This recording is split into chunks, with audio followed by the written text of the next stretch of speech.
A um mês da posse, o governo Jair Bolsonaro se revela uma série de confusões. Os membros da sua equipe não se entendem completamente e Bolsonaro, até agora, só andou fazendo recuos. Prometeu uma mudança polêmica da embaixada do Brasil de Tel Aviv para Jerusalém, causando problemas comerciais com o mercado árabe da carne. Paulo Guedes, até agora, não lançou uma ideia para melhorar o país e promover o verdadeiro crescimento econômico. O vice de Bolsonaro, o general Antônio Hamilton Mourão, fez uma entrevista na Folha de São Paulo, manifestando diversas discordâncias em relação ao titular. Atuando como moderador do governo Jair Bolsonaro, o general Mourão recomendou cautela em assuntos como as relações com o Mercosul, com a China e a Venezuela e a privatização da Petrobras, que ele afirmou necessitar de estudos técnicos. E ainda há a estranha relação de um general que é vice do capitão presidente da República.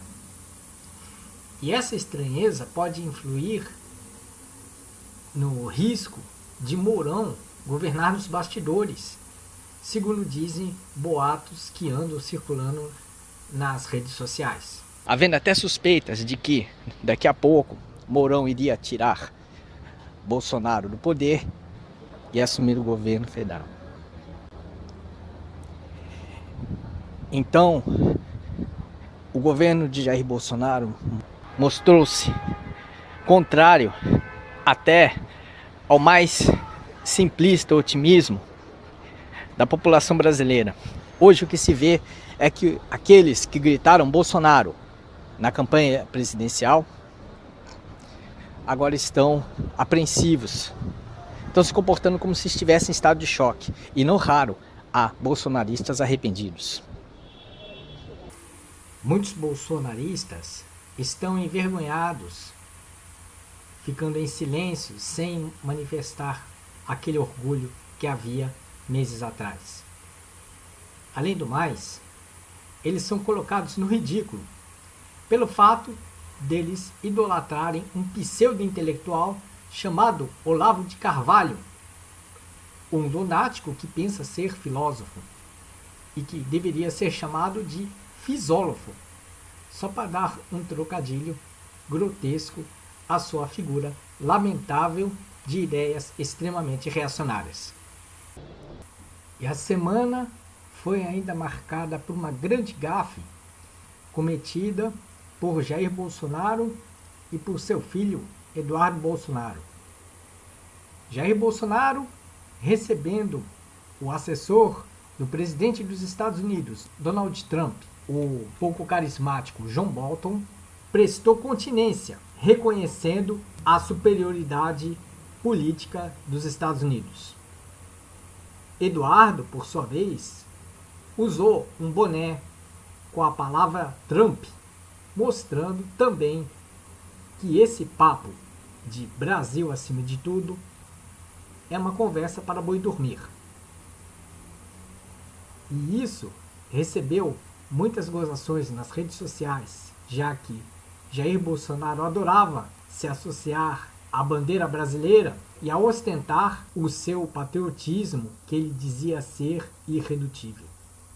O governo não está demonstrando qualquer tipo de esperança ou confiabilidade.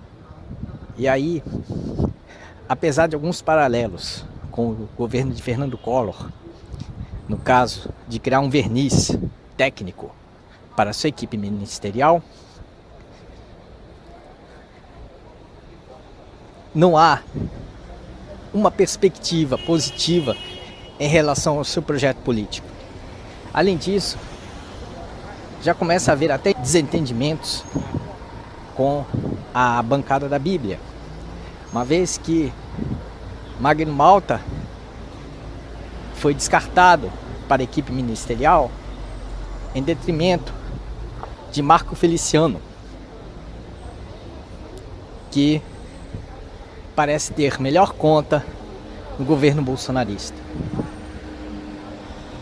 Então, também se fala de certos recursos, como não privatizar o Banco do Brasil nem a Caixa Econômica Federal, e apenas vender o patrimônio da Petrobras aos poucos, como o maior propósito desse golpe político que vem desde 2016, que é a venda do pré-sal.